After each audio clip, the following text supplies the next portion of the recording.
Hello folks, beautiful day out here in the tri-state area. It's like 50 degrees in January, so we'll take it. I wanted to make a video today with a super special car. It's gonna be fun.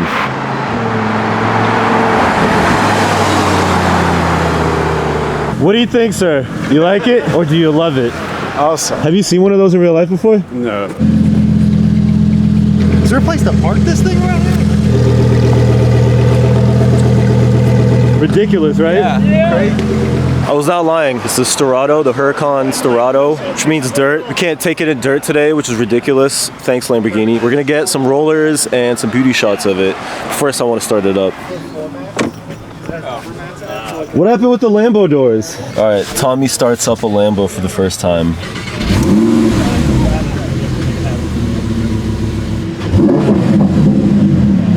That sounds fantastic.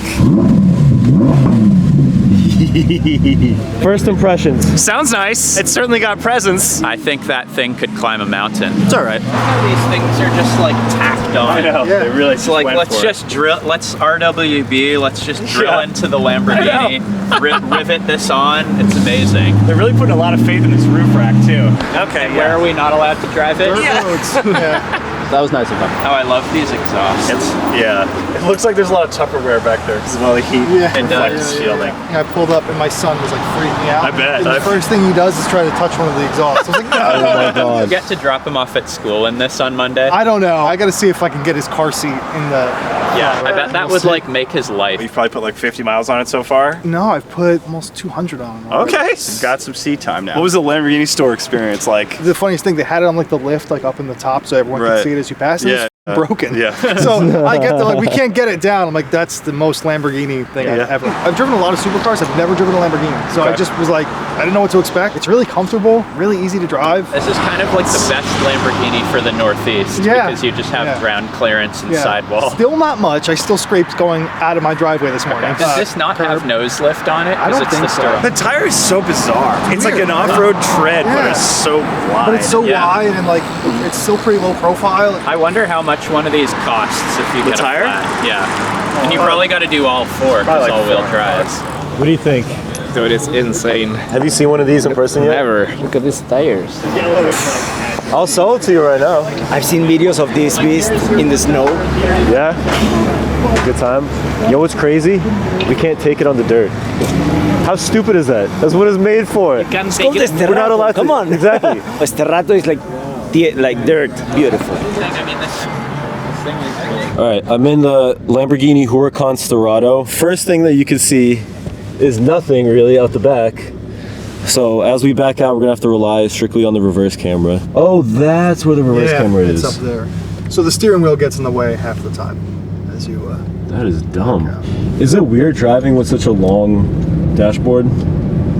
Yeah, the weirder part is how short the hood is. The ceiling is. Oh, yeah. It gives you like a little pillbox to see out of, and it's kind of difficult. And I have no blinds, like I can't see out of my blind spot at all, so every lane change is really sketchy. Have you driven a Huracan before? No. How does it feel? It feels good. It's more comfortable than most supercars I've driven because of the higher ride height. Right. The steering's really good. I didn't think it would be great because of the all-terrain tires, and it handles just as sharply as any other supercar I've driven, so it's a really weird kind of blend of being a supercar but also being comfortable. But it isn't as tall, like the ride height isn't as tall as it looks, so you still bottom out pretty easily or scrape the nose if you don't kind of go over a speed bump at an angle. Boy, oh boy, looks like open road. Oh, that V10 sound.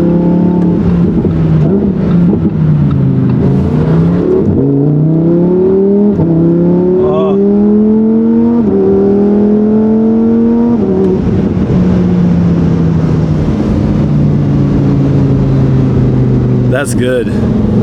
Oh, there we go, straight road.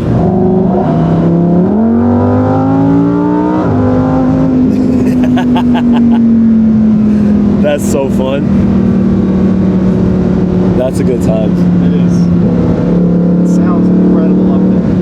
Oh. That was like 7,000? Yeah, it goes to what, 8.5?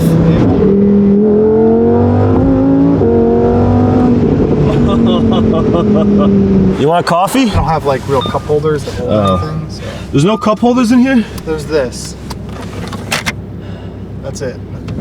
Looks almost as fragile as the E90 BMW cup holder. Almost, yeah. Wow. Yeah, used to have one and both broke. It is a cool car. It's a very cool car. Yeah. Do you really ever foresee someone taking this off-road? Like maybe a couple people? Probably not the main Sterrato buyers, but all like the influencer Sterrato buyers have. You know, I've seen what it can do. I've seen people take it on the beach. I've seen people jump it, and it's shockingly capable. Yeah? I mean, yeah, it really is. 1% of the buyers will do that, but you know, it's cool that it exists. I'm happy that it exists. What do you think performs better for the use case that it was built for? This or the Dakar Porsche?